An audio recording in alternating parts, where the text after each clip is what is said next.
Hi everybody, welcome back to O-Tōkushō. Today's going to be a very special episode, and hopefully not the last of its kind.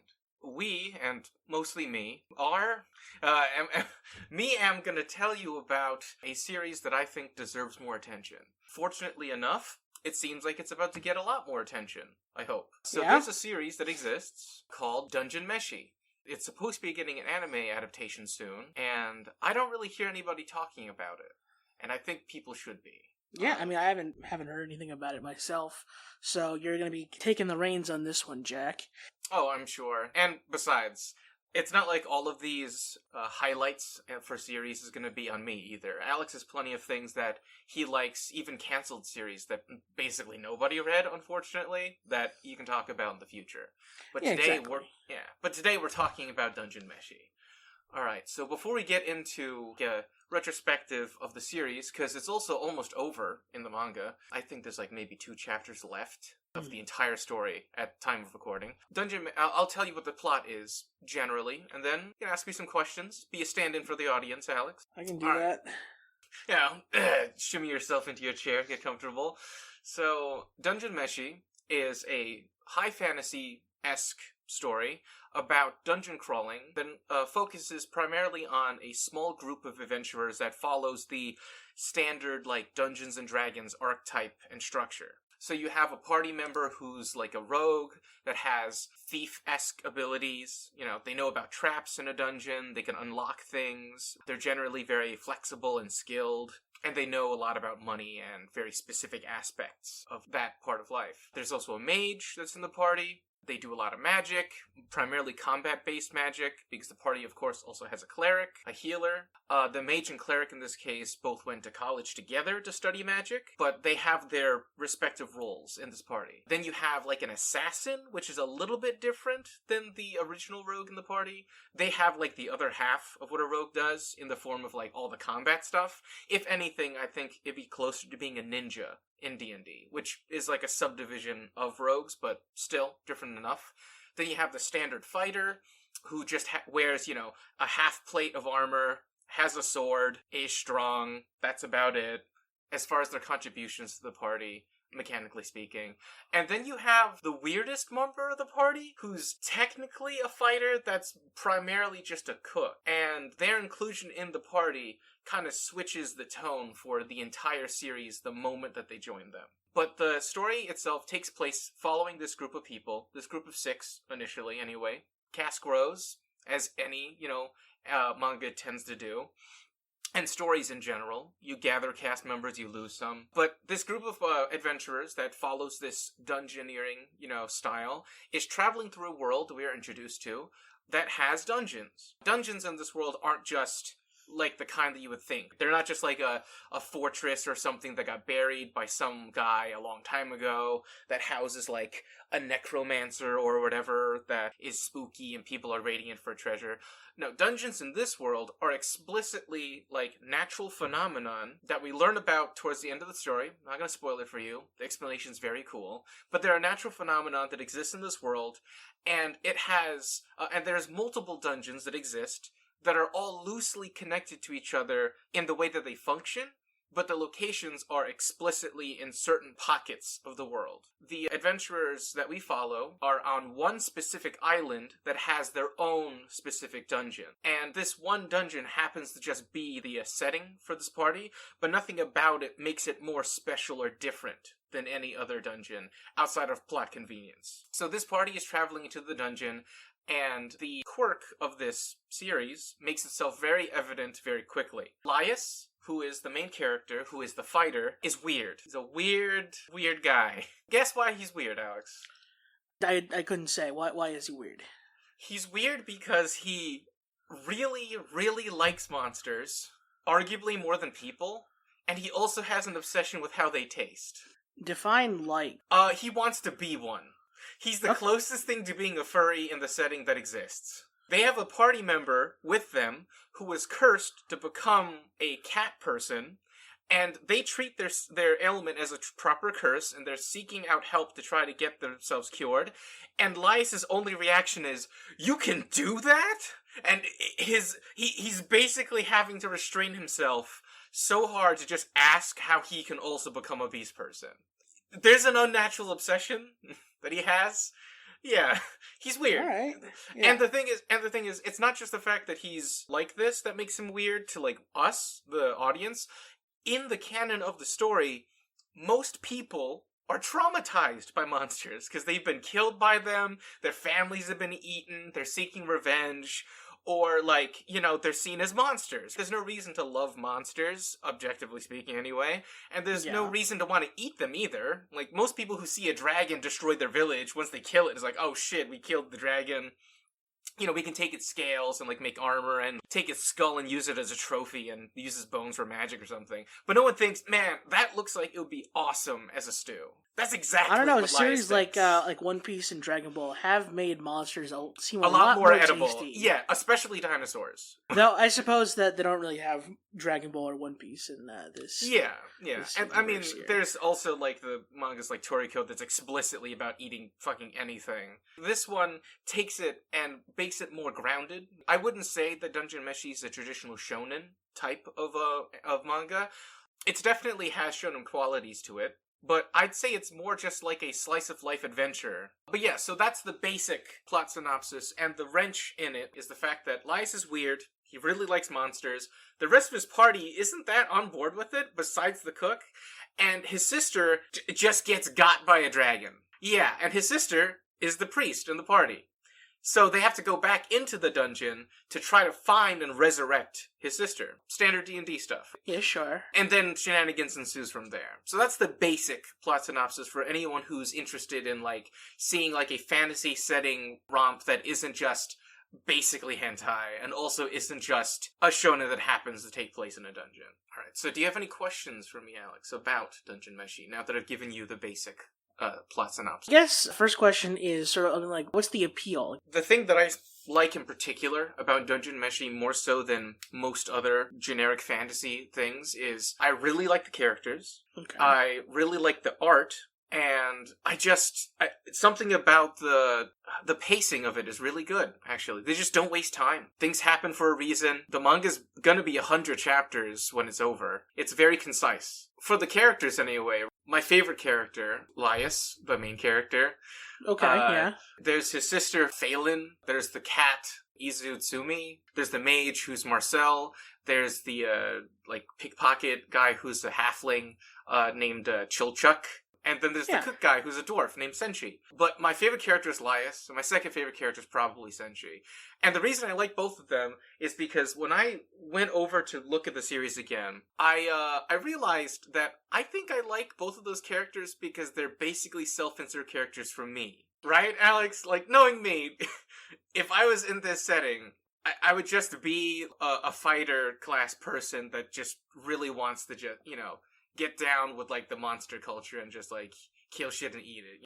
Well, judging by the D&D game we're playing right now, yes, very much see what you're saying with that. Yeah, characters that I like happen to be the characters in the series that are either obsessed with eating monsters and learning more about them, or very skilled at already doing so. So Senshi's special in the fact that he's been living in the dungeon by himself for decades, which nobody else really has done before. And the reason that hasn't happened in the past is because people run out of supplies. They don't have any potions, they don't have any food, they don't have any shelter. Senshi learned how to cultivate, farm, and kill and eat monsters, and use all of the natural structures in the dungeon to live there. He even has, like, a working relationship with the orcs that live there. The orcs in this setting aren't quote-unquote playable race. They're basically monster people. But he has an open relationship with them with no other people have. Orcs are generally considered, like, monstrous humans that, like, declare war on everybody, and are evil, like traditional orcs. But essentially he has a working relationship with them, and he trades them vegetables for supplies that he can't grow himself. But yeah, so Senshi is like an expert at eating monsters, he's a great cook, and he knows the dungeon better than anybody as far as survival is concerned. And Elias is just obsessed, and he's driven to help his sister. He's ultimately a good person, but he's so fucking stupid. And I love him for that. He's so goddamn dumb. The climax of the story, by the way, for anyone who decides after watching this video to take a dive into it, because it's a short series, 100 chapters. We'll throw a spoiler warning in the beginning with the logo. Yeah, like a little bit, but it's not that bad. Looking into the series, if you do read the series to its conclusion, I promise you, the characterization of these characters plays out so good. You get introduced to all these characters initially, and you get a feeling of what they're about, and then you learn more about them, and the climax kind of plays into each individual character's, like, characteristics that makes them unique, and it dials it up to 11, and it really pays off everything. And Laius's climactic moment is one of the funniest things I've ever seen in any manga that I've read. It's so good. But yeah, so those are my favorite characters. And there's a bunch of other characters in this series that are really dope. And they get such a short introduction, but you still like them, even though you only get to know them for a little bit of time. Think of, I guess a good comparison for you, Alex, is like, think about the background characters in, like, One Piece. The supporting members of, like, Baroque works that people actually like. Those type of characters. Like, they're not main characters, they're, like, secondary antagonists at best. Sure. But people still like them a lot. And they've only gotten, like, maybe 2 chapters worth of actual interaction and, like, dialogue. But yeah, there's a lot of characters like that in Dungeon Meshi, which I really like. You also mentioned the art. I'm looking at a few panels right now, and it's got a charming sort of like simple style to it from the panels that I can see right now. I mean, it's appealing for sure. Like Seven Deadly Sins is manga, or like Ranking of Kings manga. I'd say it's closer to Ranking of Kings than Seven Deadly Sins. Mostly because the art for Seven Deadly Sins is so uniquely different. Yeah, Nakaba uses a lot of thin lines, and this one uses a lot more thick lines in it. Yeah. Also, the proportions in this one are a lot more measured and standard looking. Seven Deadly Sins characters are basically made out of putty, which is not a bad thing. It's just, well, unless it's Meliodas and his, like, body style. Meliodas and every other short character with his proportions are always super solid, but protagonist, and that's clearly what the author likes to draw the most. For the art, though, in the series, I think out of all of the visual styles of manga art that I've seen, Dungeon Meshi probably has one of my favorite. Okay. I really enjoy it. And the thing is, the style is a combination of a bunch of things that I like. One is that it's very consistent, and the things that you see are very representative of what they actually are. I'm not trying to guess what that fucking squiggle is supposed to be. I'm not reading the end of fucking Fire Force, or, like, trying to decipher whatever the hell they were trying to, like, convey to me in Hunter x Hunter in the beginning of the series. Yeah. Yeah, it's some of the art styles out there is rough. This is not rough at all. It's very polished, it's very clean, and if anything, I'd say it's very safe, too. And the thing is, I know that, like, calling something safe is basically like calling something mid nowadays, which is, like, seen as a bad thing, because it's, it's not like, oh, it doesn't stand out from, like, the norm or whatever. But I think that we don't have enough good examples of, like, safe, standard art for manga in particular, because the fields become so competitive that everybody kind of has to do something different. Unless they're unless they're literally trained by the same artists as, like, a teacher, because you actually do get that occasionally in the anime and manga community, where you see mangakas that have similar styles, and you do a little research on them, and it turns out they were literally taught how to draw by the same person. Yeah, exactly. Which is really cool, actually. Yeah, the author of Hunter's Guild Red Hood was one of Horikoshi's editors for a while. That explains a lot. If for anyone, by the way, there's probably another series that I'd like this, but there's a I think manga exclusive series, I don't think they have an anime for it, called Satan 666, and it was made by the brother of Naruto Kishimoto? Yeah. Yeah, Kishimoto's brother made Satan 666. And it has a very similar visual art style to the beginning of Naruto. They since branched out after the fact, but they have a very similar starting point. And the reason is because they were both trained by the same guy, and they're almost the same age. So it's just really cool to see that happen sometimes. But, like, going back to Dungeon Meshi specifically, though, the art is very safe, but it also experiments and kind of pushes the boundaries of what it considers safe at the same time. By that I mean, it does things that are still within the realm of standard shapes and thick, natural-looking lines, while also using very creative ways of implementing those ideas to convey, like, a better image of things that aren't necessarily easy to comprehend. There's demons in the series, and the demons all look fucking sick, and the way that the art style conveys, like, their unnatural demonness is so good, because of how, like, standard that it normally looks and how safe it is, that when it experiments even a little bit, it really catches your eye. And the character designs are good. Like, they just have good character designs. Their outfits convey what they're about and what their personalities are like. And another thing that I personally, as an artist, really respect from this mangaka is the fact that they never skimp out on the armor the characters wear. They always put full detail into it. And they also made sure that every single character that wears armor has different and unique looking armor. Okay. That's hard. That's just hard. Armor is a real pain in the ass to make, especially if you try making it complicated. And there's some characters that have more complicated pieces than others. Like Laius's set of armor, for example, could be considered fairly standard, but if you have to draw all those pieces moving at all times, you'll immediately start to understand why there's not that many characters that wear, half plate in these type of series. But yeah, that's what I really like about the art. I mean, it's definitely very appealing to me. The paneling work is all very solid. It's not. It doesn't like you said. It's safe. Where it's safe and clean. It's not like too experimental. But I think you know what? Like, what do we really need to have like these super very experimental sort of like complicated things all the time? Yeah, like My Hero Academia exists as its own type of like super experimental creative outlet, right, for paneling and like line work. But then you have to have something grounded like this, too, to kind of contrast it. It conveys all of his messages well enough. The detail work in it is beautiful enough to just go back to and look at sometimes, but it doesn't need to distract you from the story.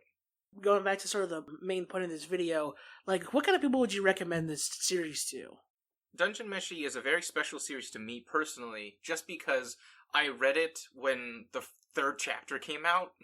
Like, I've been in it for a very long time, and I've been a huge fan of their work. The mangaka that makes Dungeon Meshi, I don't believe, has made anything else. This has been, like, their passion project for their entire career up to this point. The first chapter looked very different from the rest of the series, because it was originally a one-shot that was given the green light to continue.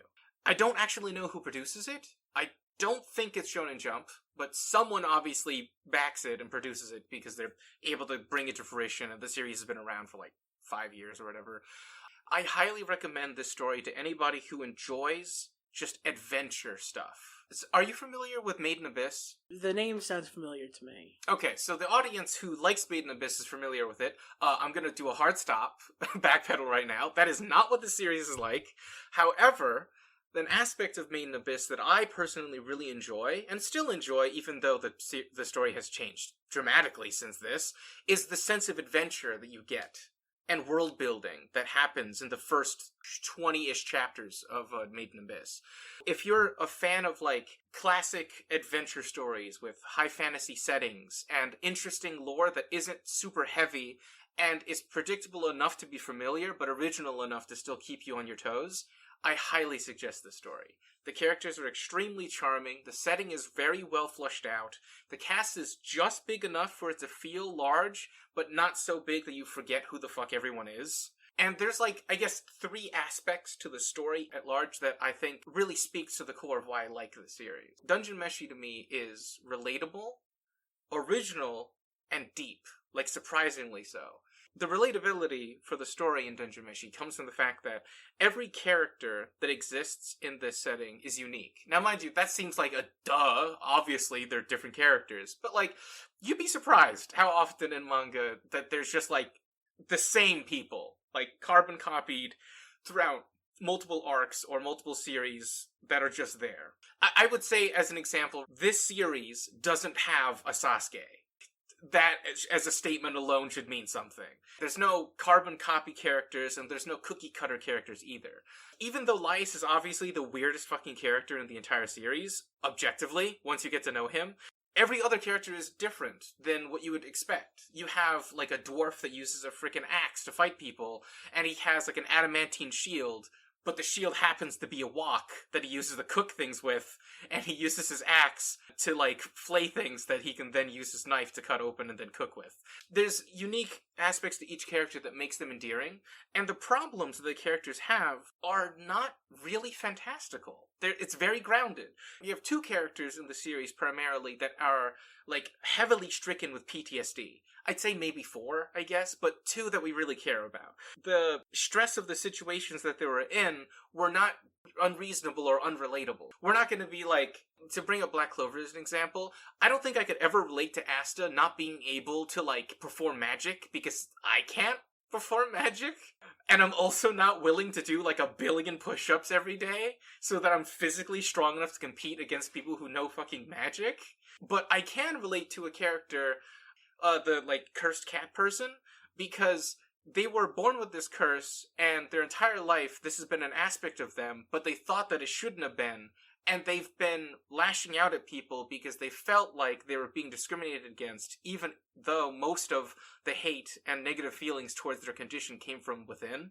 But there's a lot of ties, I guess, that are between the characters' struggles and real-life things that people could experience. Marcel has a personal struggle that we learn about towards the end of the series that I think is a little less relatable than most people, but you can still understand the base feeling behind what she's afraid of and what ultimately drives her. So these characters are extremely relatable, even though they're in a fantastical setting, and most of them aren't even fucking human. And the setting would allow them to not be relatable and still make sense, but the author doesn't do that and keeps them grounded, which I think is very, very strong and good for the series.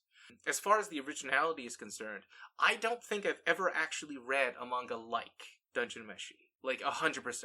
I haven't read one that looks quite like it, I haven't read one that reads quite like it, and I haven't read one with characters that are quite like the ones in it either.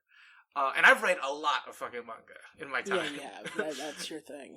That's my thing. I primarily read. Alex would be the one that watches. He's the one that watches. I am the one that reads. Of the manga that I've read, though, I haven't found many things at all that are like Dungeon Meshi, and I haven't found anything that's wholly like it. It as a full package is something that really stands out to me and is striking. It's one of my favorite series of all time now, and I haven't even finished it yet. You know, that carries weight for me, and it probably should carry weight for you too, listening from my experience with the series. The storytelling is brilliant, I've already mentioned the characters and the art and everything, but I truly do feel that it's an original piece, that because of how concise everything is and how it's going to wrap up, I think, in a perfect 100 chapters, that it's going to just be like a staple series for its genre that exists. Because I think slice of life, adventure, like fantasy stuff is basically a subgenre by itself. Konosuba fits in something like that, but a little bit closer to like gag manga territory. But there are other like series that are within the same realm, regardless. And the last part of it is the depth of the story. The characters and the problems that they have are all really relatable, and the reason that they're so relatable is because even though the characters aren't human, they're all still people. All of the things that you learn about from the characters' backstories and the ultimate goal of the antagonist in the series, which I will keep a secret until you read it, all of it makes sense. And none of it is wasted. It's all there for a purpose. There's no fluff. And I think the anime actually is going to have a great run with this, because it's coming out at around the time that the manga is going to be over, which means no filler. It's going to be a complete package from start to finish, and they probably won't even need to wait to like do awkward hiccups for like art quality dips right between seasons, because it'll be a solid thing. If anything, I don't even think the series as a whole, like in animated form, would take more than 25 to 30 episodes for the whole thing. So it'll just be one of those special series, I predict anyway, in the future that people are going to look back to as a great example of a unique story that can still be told in a very familiar setting with familiar archetype. And that's about it. Well, that just sounds like a pretty overall great package, to be honest. Yeah, I mean, have I convinced you to check out Dungeon Meshi if you got the time? So I'll certainly put it on my watch list for when it comes out. Do you have an idea of when it's gonna... Yeah. The anime might... Okay, so Dungeon Meshi will be receiving an anime adaptation and will be done by Studio Trigger. Oh, okay. Which is not a bad start. Trigger is easily one of the best studios that exists currently. And they have an amazing track record. Also for me, right, as a person who's read the whole manga, to like kind of think about what Trigger could do with their like art style and what they're known for, I think that they're gonna friggin' knock this out of the park. There's certain scenes that I think they'll like absolutely love to do, and the general vibe and like art style I think is also gonna fit their mold pretty well. It says here on the page for them, right, that it was announced the last volume of Dungeon Meshi was supposed to be released on August 10th, 2022, and that it's going to be animated, obviously, by Studio Trigger. But I don't think they have a solid date that they've given to people yet in interviews or anything. They haven't given us an actual number. They have released a trailer, though. So there is a short trailer for it. So people check that out. And if you have the any means to legally read Dungeon Meshi, I highly suggest that you do so. That's our first episode of Series Spotlight. And if you guys want to see more of these, we're definitely cooking up some new ones. Alex might have a few, but I know I certainly got quite a few in the chamber, still ready and raring to go. Yeah, be sure to follow us, and we'll get going on that. Yeah, do all the things. You know what to do. You've been on this platform for long enough. Like, comment, subscribe, hit that bell. Whole 9 yards. Old episodes should be going back up onto Spotify soon. Having trouble working out the logistics of that, but know that I'm working on it. Different service, different things that have to deal with. It's not the same as YouTube. Yeah, exactly. So that's that. We shall see you next time. Alright, see you later. Bye. Bye-bye.